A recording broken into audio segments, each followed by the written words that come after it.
Welcome to the next entry for the Wind Speaks audio blog. Today I wanted to talk about something that has been showing up for me as a theme personally, and also something that I've seen in others over the last little while, and just kind of putting the pieces together. And for myself, it's really about this idea of honesty. And interestingly enough, this for me has shown up in a number of ways over the last while.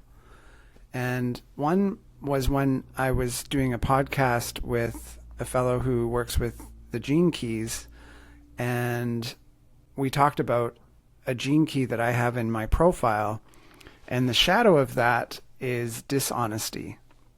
And it's interesting because it wasn't until he said something a certain way that it really locked in for me that this was an important piece of how I show up in the world. And one of the things that, kind of jumping around a bit here, but that's okay. One of the things that came to me recently through a friend was this revelation that part of the way that I show up in the world is through a devotion to truth without distortion. And it's interesting. Sometimes these things come into awareness, and it's twofold. One, it becomes something that you work towards, and two, it's a confirmation of something that has already been there. And for me, that the gift of receiving the message around a devotion to truth without distortion, it was a call forward and also an acknowledgement. And then to circle back to the conversation with Matthew about the gene keys and dishonesty, it was the same thing. It was like this activation. And I think what's most interesting about being honest, and I think about the places this has shown up, it's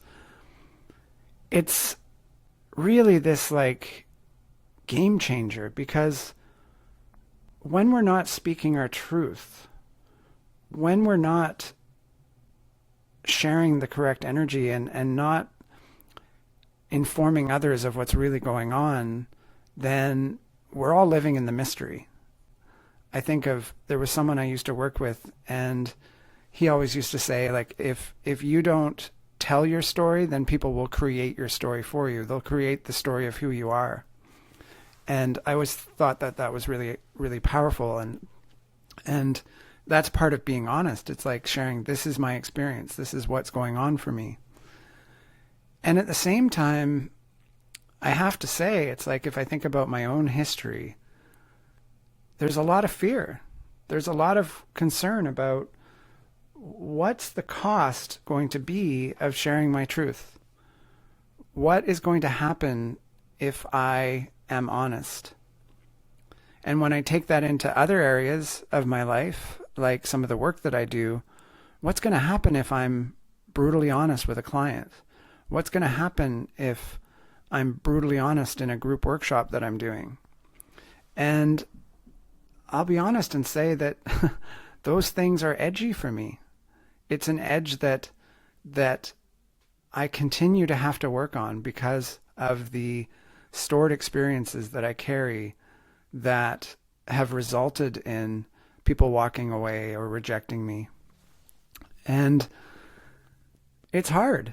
And I think, even though, like, I'm at a place on my journey, I've been at this a long time.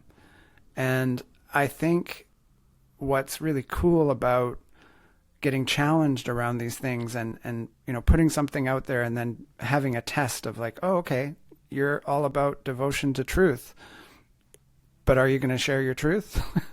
And so it's like, it's really interesting. And when I get those opportunities, those challenges, and that nudge, and then I follow through with it in whatever way that I can, what I actually get to learn is that it's not going to be as bad as I thought.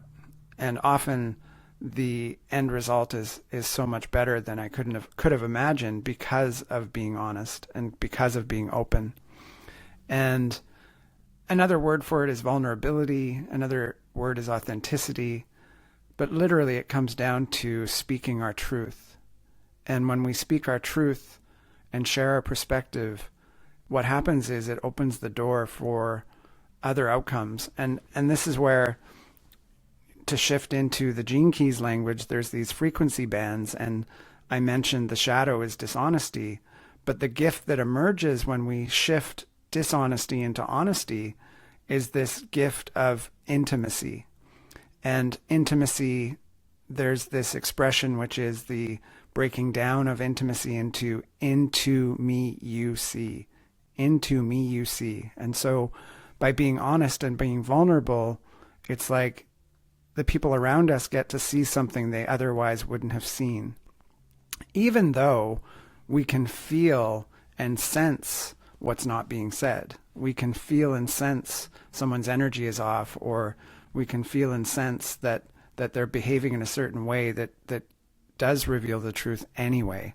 So it's fascinating, right? Because it's like we think we're protecting ourselves, but really, if we're around people who are perceptive enough, they're going to feel the truth of anything anyway. And so this idea of being honest and vulnerable, and it is something that I've known and valued for years. I think back to when I first discovered Brene Brown, and she talks about vulnerability, and I had the gift of being exposed to this idea of vulnerability long before I discovered Brene Brown. And I think I even took it to the extreme. It's like, well, I mean, I can be vulnerable and I'll just share everything. I'll just be an open book. And I did it as a way of like, well, I mean, if I'm just honest enough, then the pain will come quicker, I guess.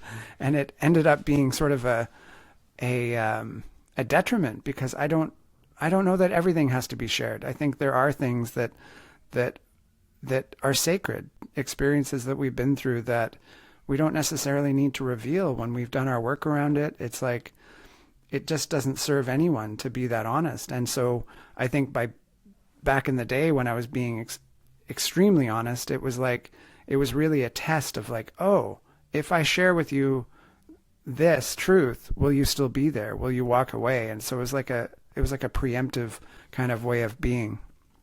And it's not easy to be honest. It's not easy to be vulnerable. It takes a lot of strength because of those past experiences that I messaged in the past that are running the show behind the scenes and keeping us from being present and being able to say those things. So I'm not sure I have any advice for you other than to just consider, like, what would happen if I stretch that muscle?